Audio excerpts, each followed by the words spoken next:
Welcome to Neighborhood Niches. I'm Susan Kennedy. We're in Takoma Park, which is one of the most diverse communities in Montgomery County. There are about 17,000 people who live here, and Takoma Park was one of the first suburbs of Washington, D.C. In 1883, developer Benjamin Franklin Gilbert purchased his first tract of land in Washington, D.C. and Maryland.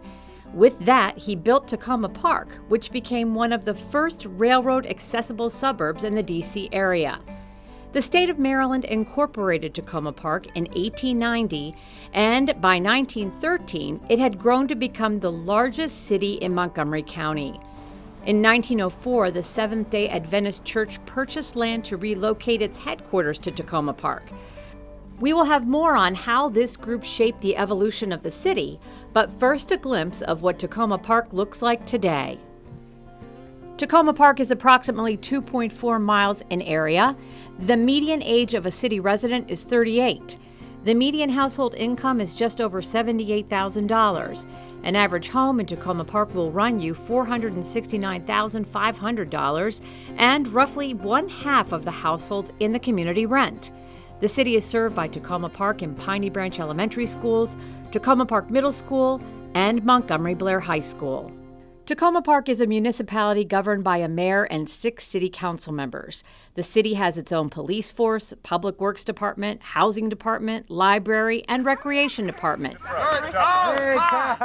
Kate Stewart was elected mayor of Takoma Park in 2015. We have Prince George's County over here, and we have the district here. So we like to say we live on the edge here in Takoma Park. You know, Takoma Park is a community that's very diverse, and it needs a lot of services. And when we look at the services that we can provide as a city, in addition to the services the county provides, I think we need to really reevaluate what are the needs of the residents and making sure that that combination of city and county services are really serving them, and that we're not duplicating efforts but complementing them.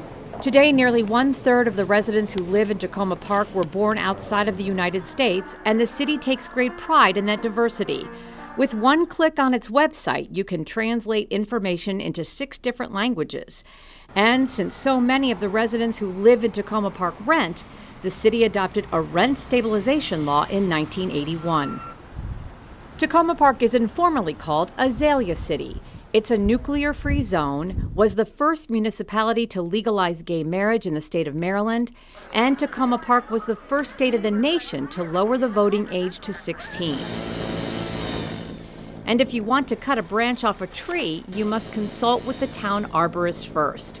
At-large council member Hans Reamer and his family live in Takoma Park. What you find in that part of the county, as in other parts, is tons of people who work in the public sector or in the public interest.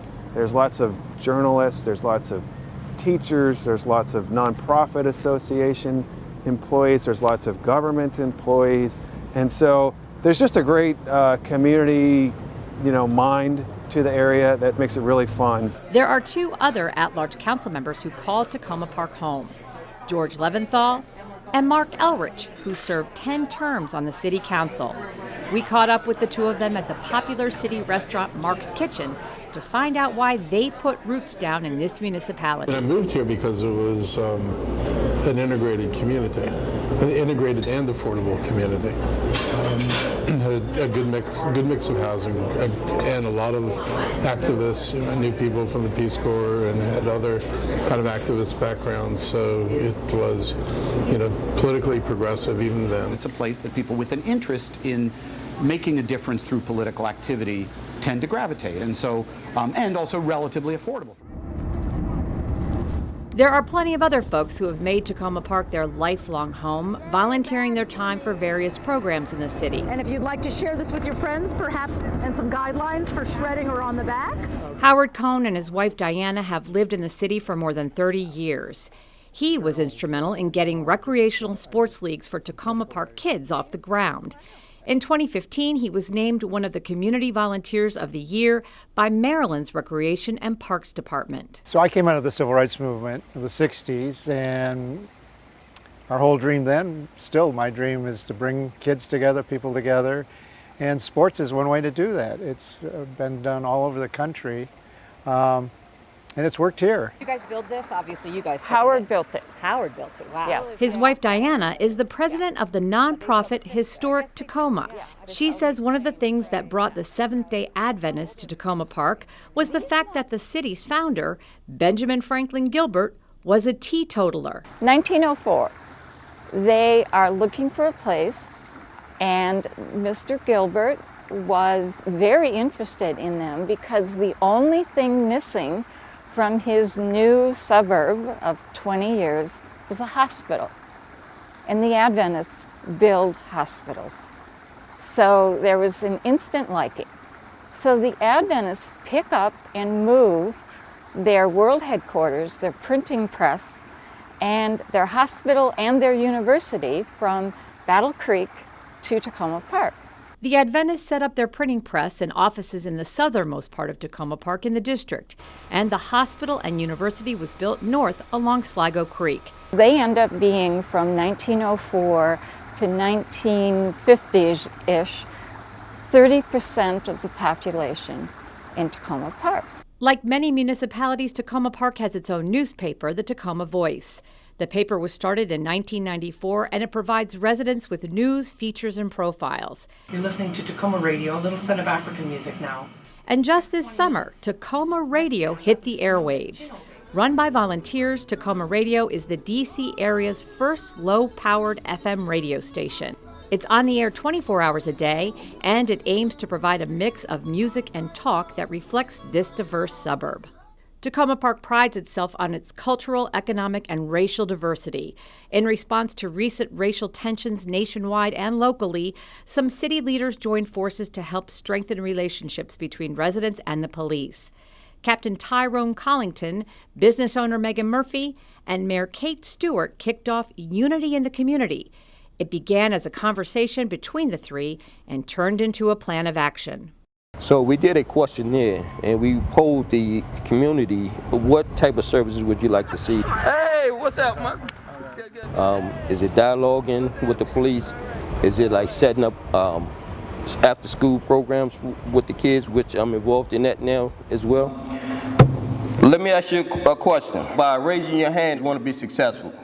If you want to succeed as bad as you want to breathe, you'll be successful. So, we just brainstorming different things. We have a youth discussion here, and this is part of the unity in the community, where we're going to have law enforcement sit down with youth all day. They're going to eat lunch together. They're going to enact all day, talk about the perceptions on both sides, and then we're going to have a group discussion at the end. So these things are continuous that we have to continue to do to bridge that gap, to reinstill that trust that the community used to have with the police. Watch out for the cars coming back. If I can impact and change the lives of these kids, we'll have a much more productive society out here. Mark's Kitchen is probably one of the best-known restaurants in Takoma Park. The establishment is currently celebrating its 25th year in business. Owner Mark Choey says his recipe for success is simple. My recipe and my menu is very stronger than anybody else because we have provided a lot of different choice, including Asian and vegetarian, vegan, and gluten-free. When we visited there wasn't an open table, and folks were more than happy to tell us why they love this one-of-a-kind little community. We have our own town center, which I love, and Takoma Park is just the most welcoming, diverse, artistic, creative, wonderful community. I felt, as soon as I moved in, I felt completely at home. I come here every month. I come to Mark's Kitchen every month. I order the same thing every month. And then I try to shop here because I like to support small businesses. I recognize people, they recognize me, and people are kind. And that's hard to find, really. So if you like community-minded places with friendly, progressive residents, Takoma Park might just be the place for you. Well, that wraps it up for this edition of Neighborhood Niches. I'm Susan Kennedy. Maybe we'll be in your neighborhood next time.